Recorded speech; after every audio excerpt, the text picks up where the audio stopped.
Macam why tak boleh keluar daripada bilik. Aku baru je habis tengok satu movie terbaru daripada Indonesia. Movie seram yang berjudul Pabrik Gula ni dekat wayang. Dan aku memang tak letak apa-apa expectation langsung. Sebab kan sekarang ni kan tengah cuti raya. Jadi aku tak tahu nak buat apa. Aku decide macam okay jom kita pergi wayang. Tengok cerita apa yang ada.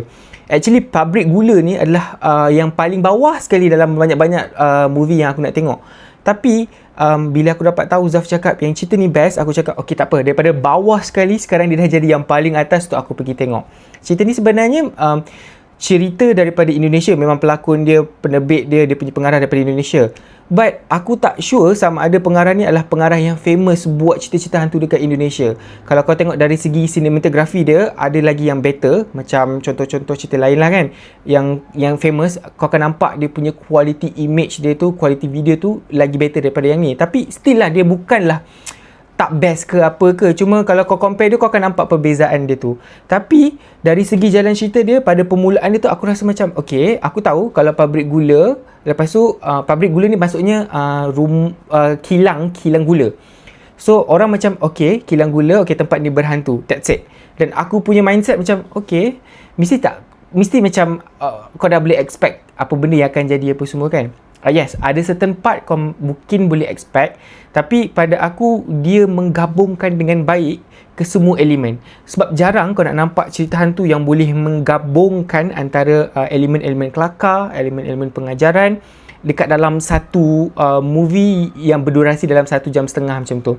Dan aku rasa cerita ni memang well blend. Dia walaupun kelakar tapi seram tu masih ada tau. Sebab kalau kau tengok kebanyakan cerita-cerita hantu yang seram, dia kena seram terus. Dia tak boleh ada sikit kelakar. Ada, tapi macam tak boleh go kelakar tu macam cloud. Dan kalau yang buat kelakar betul, dia tak boleh nak jadikan cerita tu seram. Sebab kelakar tu sendiri dah memainkan peranan, menyebabkan yang kelakar, yang seram tu dah tak jadi beberapa seram. Tapi dalam ni dia macam combine all the elements, balance, dan dia membuatkan sebuah cerita hantu yang compact dan aku sangat suka. Permulaan cerita ni aku rasa macam a little bit slow. Dan aku rasa macam okay, what else. Tapi bila dah start dalam 10 minit, 20 minit lepas tu, kau akan nampak dia punya progression tu, dan kau akan nampak ada berapa banyak babak yang seram, suspense, dan kau rasa macam okay, now apa yang jadi sebenarnya, siapa punya punca, macam tu. To be honest, kalau kau tanya aku hantu tu punya efek yang letak kat muka dia tu ke, ataupun hantu tu sendiri, aku rasa ada a few hantu yang kelakar tak berapa seram. Aku tak boleh nak define seram tu macam mana tau. Until now, aku nak tunjukkan reference cerita hantu yang seram tu, aku tak tahu dekat mana. Aku tak pernah lagi jumpa, dan which aku pun tak nak lah macam nak cakap, oi aku tak jumpa lah cerita hantu yang seram apa semua ni kan. Ada cerita hantu yang seram tu, tapi pada aku seram tu dia sebenarnya perspektif dia different aku dengan kau. Aku masih lagi tak jumpa yang seram yang orang kata boleh membawa aku kepada satu tahap yang takut sangat. Sebab mungkin benda tu, experience tu kau tak ada, jadi kau tak boleh nak macam compare cerita tu dengan kau. Tapi kalau kau tanya aku, dari segi dia punya blend in of all the cerita tu, kau akan nampak ni satu jalan cerita yang membawa kepada pengajaran, which is good, really good. I really love it. Dan kalau cakap balik pasal yang hantu tadi tu kan, efek hantu tu, aku rasa they can do better lah. Maksudnya diorang boleh buat lebih baik dan minimalis aku rasa. Sebab ada certain hantu tu, yes aku faham hantu tu terbakar, but still ada efek-efek yang aku rasa macam macam tu. But overall aku memang sangat suka dengan cerita ni. Cerita ni sebenarnya mengisahkan tentang sekumpulan remaja yang dapat opportunity untuk bekerja dekat kilang gula. So kilang gula ni baru nak buka, jadi dia sediakan tempat tinggal dan transportation daripada kampung dia pergi ke tempat tu. Aku rasa sedikit jauh lah. Dan sekumpulan remaja ni, dalam kalangan diorang ni ada yang akan berkahwin tak lama lagi, lelaki dan perempuan. Dan ada juga geng-geng perempuan dan juga geng-geng lelaki yang aku rasa memang kelakar dan diorang boleh blend in well. Jadi bila diorang pergi dekat sana, ada banyak peraturan yang diorang kena ikut. Salah satunya diorang lepas je pukul 7 malam macam tu, dia tak boleh nak keluar rumah. Tapi lepas pukul 9 malam, dia dengar je bunyi macam horn kereta api tu, diorang tak boleh keluar daripada bilik diorang sendiri. Macam what? Tak boleh keluar daripada bilik. Aku rasa kalau korang duduk kat situ pun korang mesti macam curious, macam nak tahu apa benda yang jadi sebenarnya, dan sampai kau pun sendiri akan pergi masuk kat kilang tu. So satu perempuan ni dia pergi kat kilang tu, dia pergi masuk dan dia ternampak something. Something what? Aku tak boleh cerita sebab korang kena pergi tengok sendiri.